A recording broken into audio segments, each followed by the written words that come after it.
In this video, I'm going to show you how to create this type of scrunchie.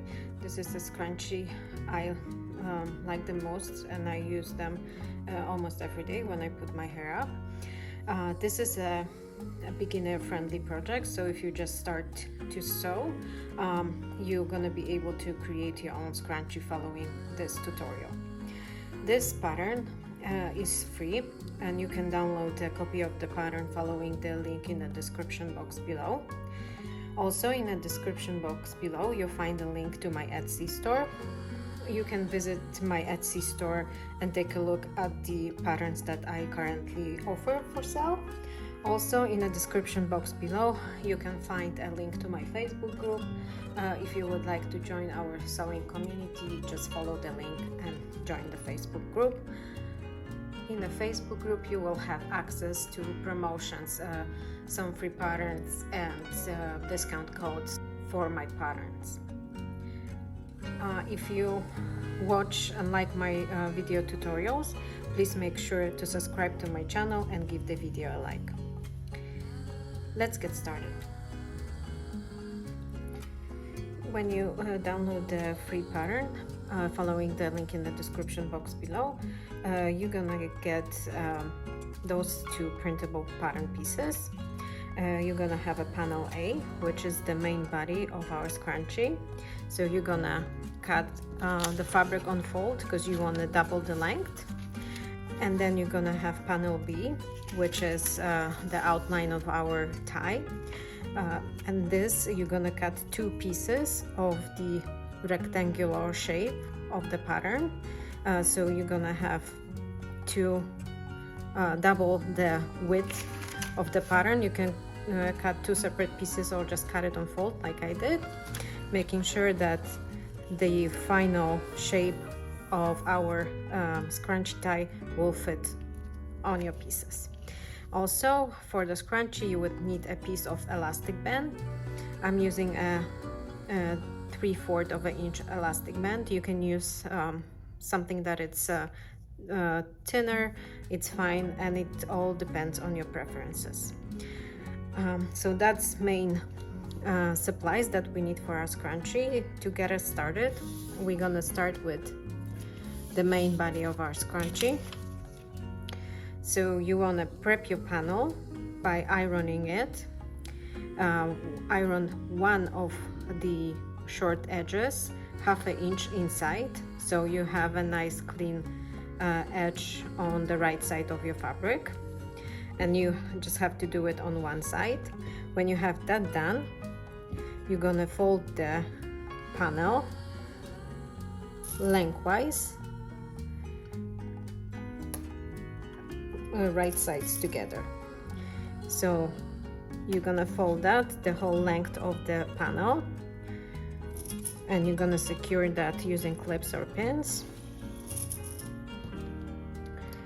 And when you have that done, you're gonna take it to the machine and you're gonna sew along the long edge with the 3/8 of an inch seam allowance and 2.5 stitch length, and make sure to backstitch on the beginning and on the end of the seam.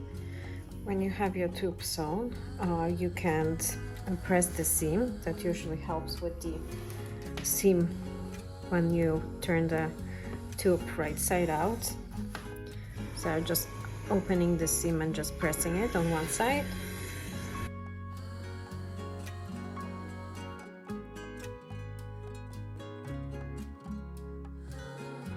Now that you have your tube ready, you can work on turning it right side out. I'm using a little turning tool.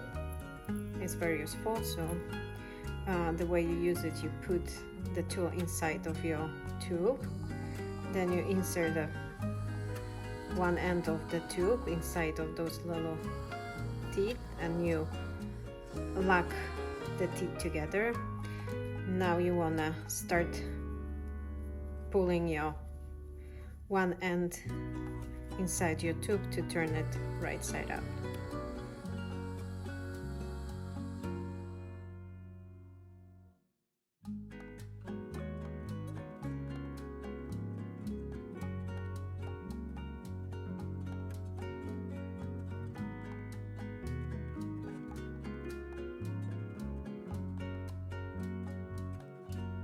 Now that your tube is turned right side out, you can again give it a press because it usually wrinkles while you're doing it.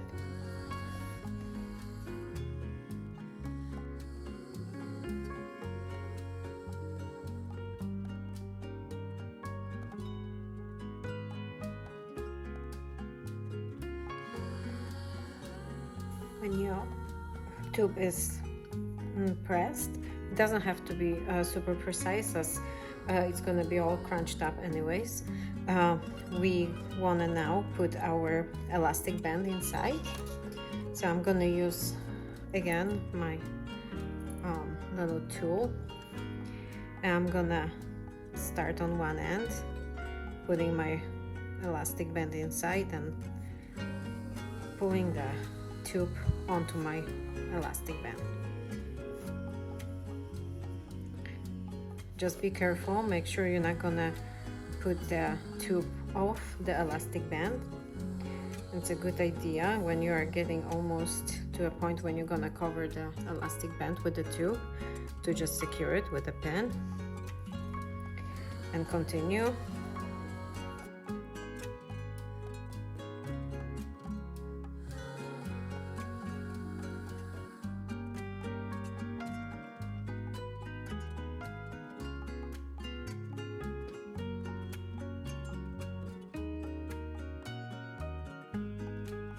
And pull the other end of the elastic band through the other end of the tube, and again secure it with a pin. Now that you have this prepared like this, you're gonna fold the rubber band onto each other around 1/2 inch to 3/4 of an inch together. You can also secure that with a pin, and take it to the machine, and using a zigzag stitch, just run several rows of zigzag stitch to connect those two ends. My elastic band is now connected. I run a couple rows of the zigzag stitch. Now what we want to do, we want to hide the raw end of the tube inside our folded edge. So just pull some fabric onto the elastic band so you have more to work with, and start putting the raw edge inside the folded edge.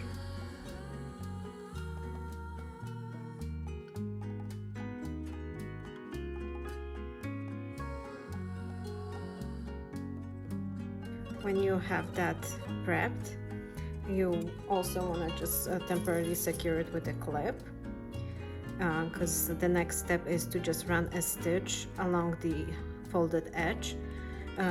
It's just a straight stitch with the 1/8 of an inch seam allowance and 2.5 stitch length. You just want to make sure you're catching both ends of the tube.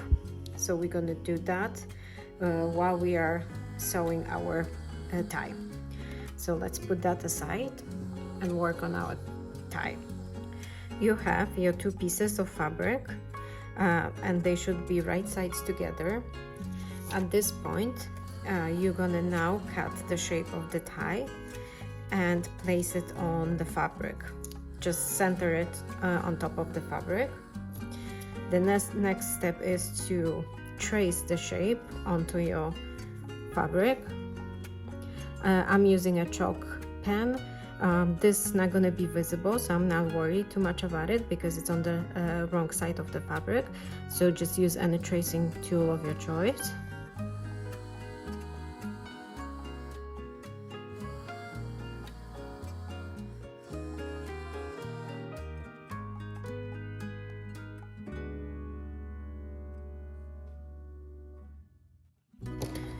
When you have the shape traced onto your fabric, just secure those two sides with some pins so it won't shift while we're sewing it on.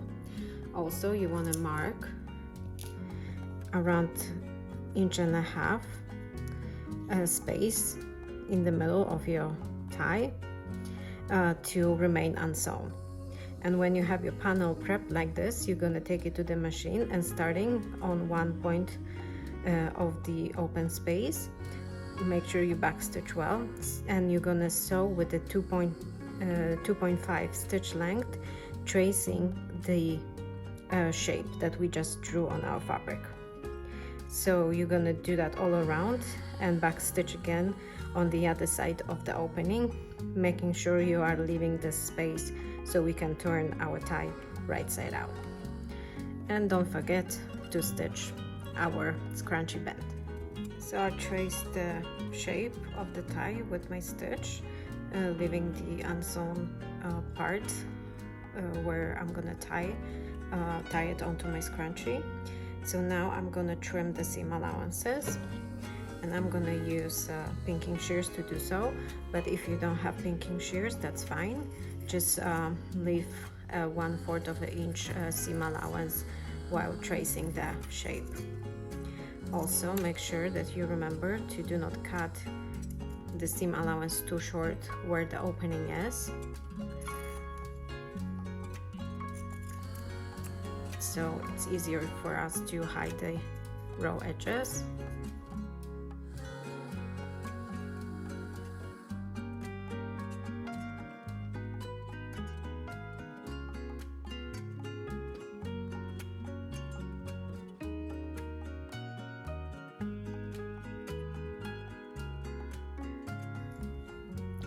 I usually leave around 1/2 inch over here extra fabric so it can fold inside to hide our raw edge.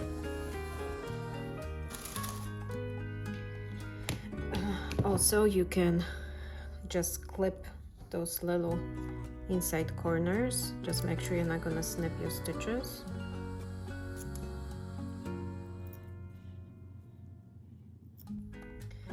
And start turning the tie right side out. The best way is to start with pushing the little tip of our bow inside towards the opening. You can use some kind of tool to help you push it through. And when it's peeking through the opening, you can just pull the fabric through. And repeat that on the other side.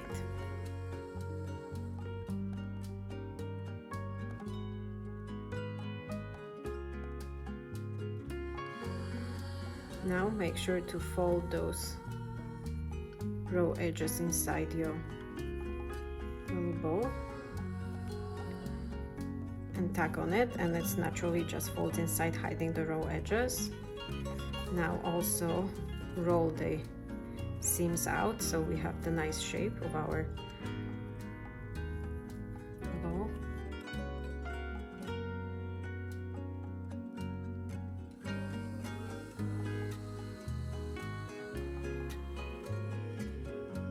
I use my scissors to poke the little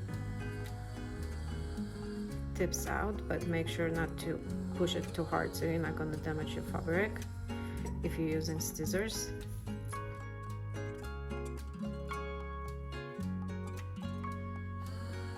And now when you are happy with how the tie looks like, give it a press.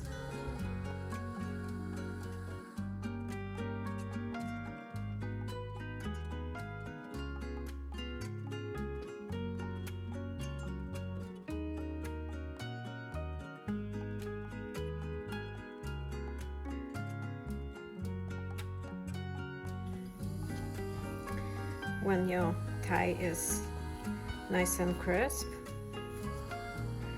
just spread the fabric around the scrunchie band so it's equal all around the band, and find the place where you connected those two edges of the tube, and that's where we're gonna place our tie to hide the seam, which is not very pretty, but it doesn't matter because we're just gonna hide it with our tie. So place the tie under the seam and tie a knot.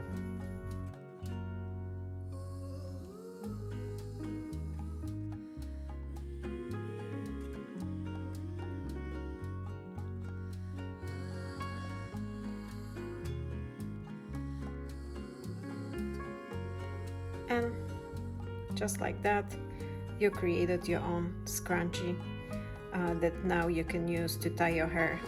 Those colors are actually really pretty and summery, so that's gonna be very cute addition to my summer accessories. I hope you enjoyed this tutorial. If you did, please make sure to give the video a like and to subscribe to my channel. And if you do decide to create this type of scrunchie based on my design and my instructions, I hope you're gonna share the results with me. You can do it on Facebook. The Facebook group link is in the description box below, or on Instagram, and my Instagram handle is also included in the description box below. Till the next time.